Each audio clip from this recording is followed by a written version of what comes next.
suis toujours catastrophé par l'idée que 40 ans après, il y ait toujours des mômes aujourd'hui qui soient fans de Mérine.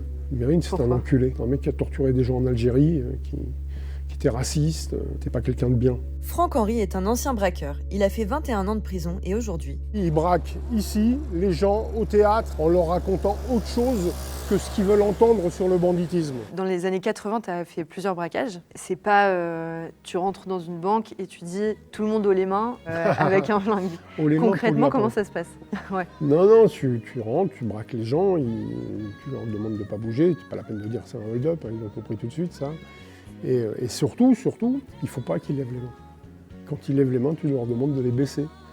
Parce que s'il y a quelqu'un qui passe dans la rue et qui par la fenêtre voit quelqu'un avec plein de gens avec les mains levées, qu'est-ce qu'il fait? Il appelle la police. Donc ce mouvement-là, il est totalement faux en fait. Il est proscrit. C'est quoi le braquage qui t'a le plus marqué? Je crois que c'est le casino de Forgeso, parce que y a eu un grand déploiement de logistique. On est rentré, on était en treillis noir, tous habillés pareil, avec un armement considérable. Et puis surtout, il y avait 300 personnes à braquer, quoi. Tu sens que la situation, elle peut vite t'échapper, parce que c'est compliqué. Ouais. C'est compliqué. Est-ce que dans ces moments-là, tu te mettais dans le rôle d'un personnage, même pour aller plus loin, est-ce que tu déréalisais? C'est-à-dire, vraiment, tu avais l'impression d'être dans un corps différent du tien? Non, tu es dans le moment présent, parce que, d'ailleurs, c'est marrant, parce que c'est un peu comparable à la scène. Et dès que tu as poussé la porte, tu n'as plus le temps de réfléchir, quoi. C'est l'action qui prime, et il faut être efficace, et il faut faire ton...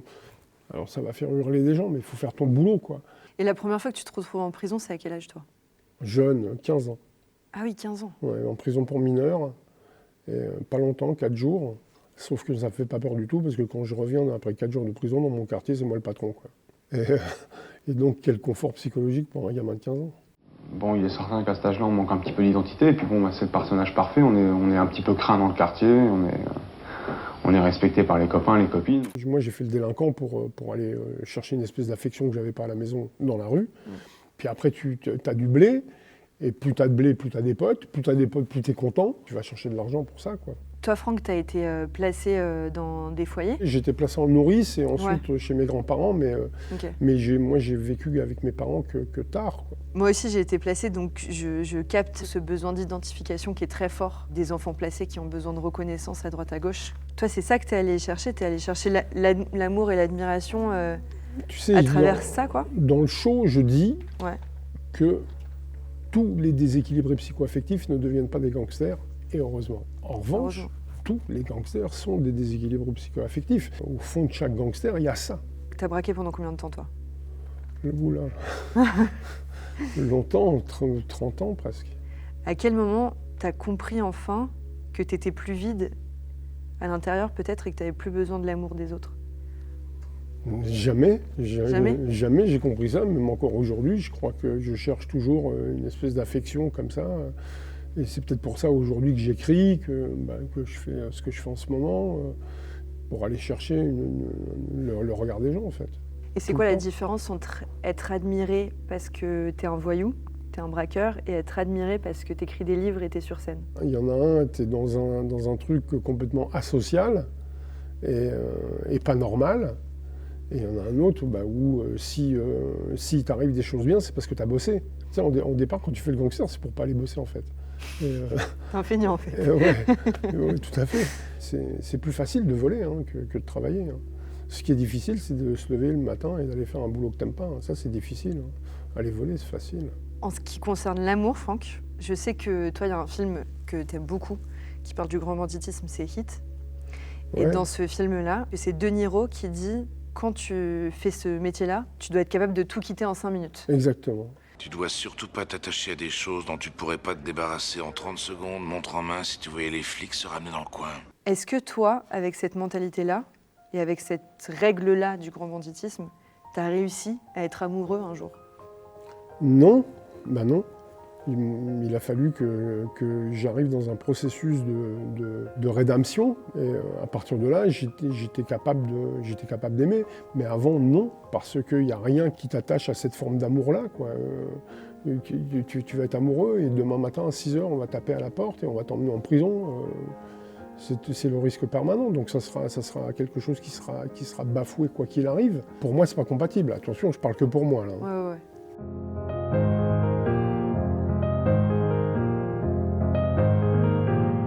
C'est quoi ton endroit préféré à Pigalle? Pigalle. Ouais, j'aime bien Pigalle, moi.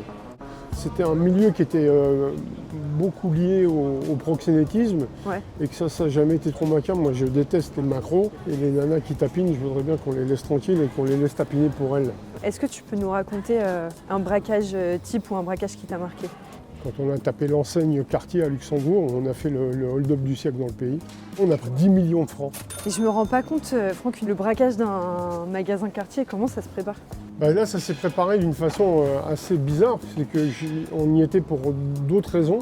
Et j'ai voulu changer le bracelet de ma montre Cartier et rentrant dans la boutique, je me suis rendu compte qu'il y avait zéro sécurité.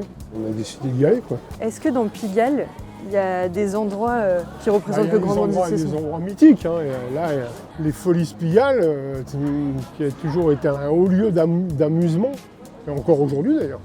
Tu veux dire que c'est un endroit où il y avait aussi beaucoup de bandits qui se rejoignaient? Ah ouais, ça appartenait. Tout ça, tout ce qu'il y avait ici, dans le temps, tout ça, ça appartenait à des voyous. Le milieu, c'était pas ma vie, c'était pas mon truc, c'était pas ce que j'aimais faire. C'est pas les gens que j'aimais fréquenter. Et tout ce folklore autour du milieu, les costards croisés. Ouais, toi en fait, tu te serais bien vu aller ici, mais pour jouer un morceau de guitare, quoi. Exactement. Ouais. Moi, quand j'étais gamin, je voulais être Lavillier à la place de Lavillier. C'est-à-dire J'ai fait de la musique. Ça n'a pas marché, mais j'ai fait de la musique. Je file dans des dédales pour casser l'ennui. Et je me suis rendu compte que j'étais plus habile au 6 coups qu'à la 6 cordes. Les bandits, c'est des références beaucoup dans la musique populaire, que ce soit la chanson française ou le rap.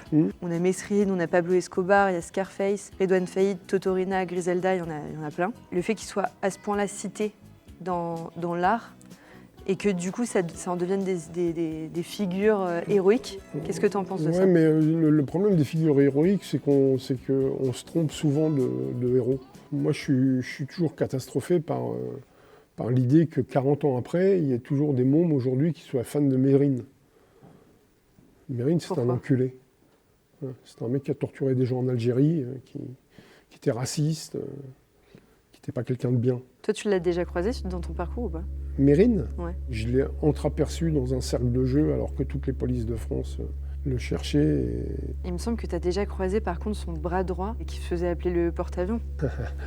Porte-avions, ouais, je le connaissais bien, c'était un copain. Mais qui lui était un personnage qui m'intéressait parce que c'est un bourgeois au départ. Ouais. Ça, c'est intéressant parce que dans la majorité des cas, dans 99% des cas, la délinquance, elle vient toujours des milieux populaires et des milieux ouvriers et des milieux défavorisés. Lui, c'était un bourgeois. C'était un bourgeois du 17e arrondissement et il a été chercher là-dedans une aventure, je pense. Une aventure autre que celle que lui proposait la bourgeoisie. J'ai l'impression que là, il y a 3 profils de pourquoi certaines personnes rentrent dans le banditisme. Tu as des gens comme toi, potentiellement, qui recherchent de l'amour à travers le regard des autres. Des personnages plutôt comme Michel Ardouin qui vont être dans la recherche de l'aventure, même s'ils sont privilégiés au départ. Et il y a peut-être le troisième cas de figure qui est lié à l'énergie du désespoir de personnes qui, par la misère, sont poussées à faire les pires choses pour s'en sortir en quelque sorte. Mais même là, moi je dis qu'il n'y a pas de fatalité, quoi. Je veux dire, tu pourras me dire ce que tu veux, oui, l'enfance malheureuse, oui, un milieu défavorisé, ça peut t'amener à cette facilité-là, mais elle n'est pas louable pour autant. La première cause de mortalité chez les voyous, c'est les voyous qui se tuent entre eux. Ce n'est pas les flics qui les tuent, les voyous. C'est un monde qui est un monde totalitaire, fasciste, où on tue les gens arbitrairement, on les torture. Moi, ça ne me va pas. Au bout du compte, ça ne me va pas. Ça ne me va pas du tout. Ce que je pense, c'est surtout que toi, tu es encore là aujourd'hui pour le raconter, mais la vérité, c'est qu'il y en a beaucoup qui ne sont plus là pour raconter ça et même avoir ce recul. Ah, mais moi, si je ne connais pas 50 personnes qui se sont fait tuer, j'en connais pas une. Voilà, c'est ça. Dans ce milieu-là. T'as des enfants, toi, Franck, ou pas? J'ai un fils de 23 ans, c'est lui qui m'a fait changer de vie. Ah ouais? C'est quand ce gamin est né que j'ai décidé de passer à autre chose, et que j'ai dit je serais père ou gangster, mais certainement pas les deux. Est-ce que ça pleure les gangsters? Moi, j'ai pleuré quand mon fils est né, et j'ai pleuré au parloir ensuite, quand une semaine, il est venu au parloir avec sa mère qui ne marchait pas, et que la semaine suivante, il est venu, il marchait. Je suis remonté dans ma cellule, j'ai pleuré. Parce que tu n'avais pas vu parce que j'étais pas là, quoi.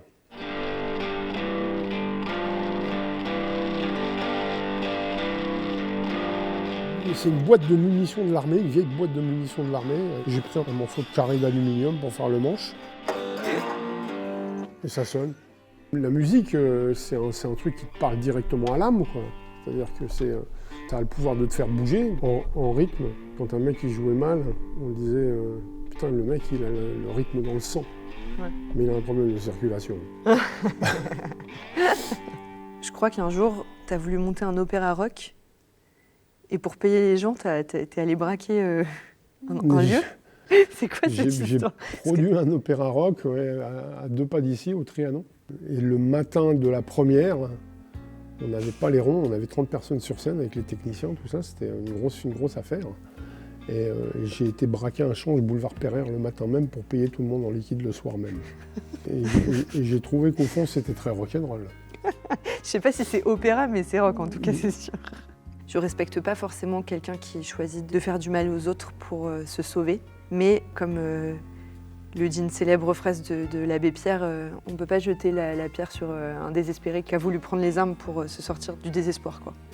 En fait, ce que j'essaie de comprendre, c'est à quel moment le vide en toi il est assez puissant pour te dire je fais ça plutôt qu'autre chose, en fait. La première personne qui va te dévaloriser, c'est toi-même.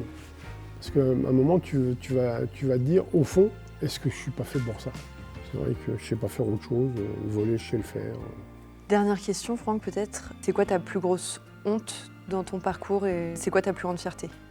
Ma plus grande fierté, c'est mon gamin, ça c'est sûr. Et ma plus grande honte, un jour, je me suis retrouvé dans une émission de télé à aller devoir parler avec des gens que j'avais volés. Et là, le mec m'a dit, des années après, bah, je vous en veux toujours, parce que j'ai cru que je ne rentrerais pas chez moi, que je ne verrais pas mes enfants, que je ne verrais pas ma femme, que j'allais mourir là. Bah là, si tu n'as pas honte là, tu as honte où et quand? Quand j'étais gamin, j'étais au palais de justice, en attente d'aller voir un juge.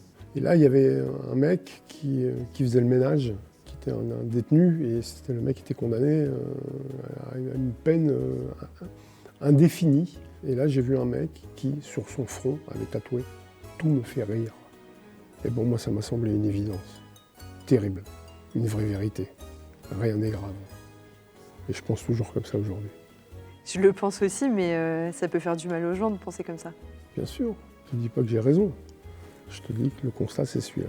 Mais vivre sans tendresse, il n'en est pas question. Non, non, non, non. Il n'en est pas question.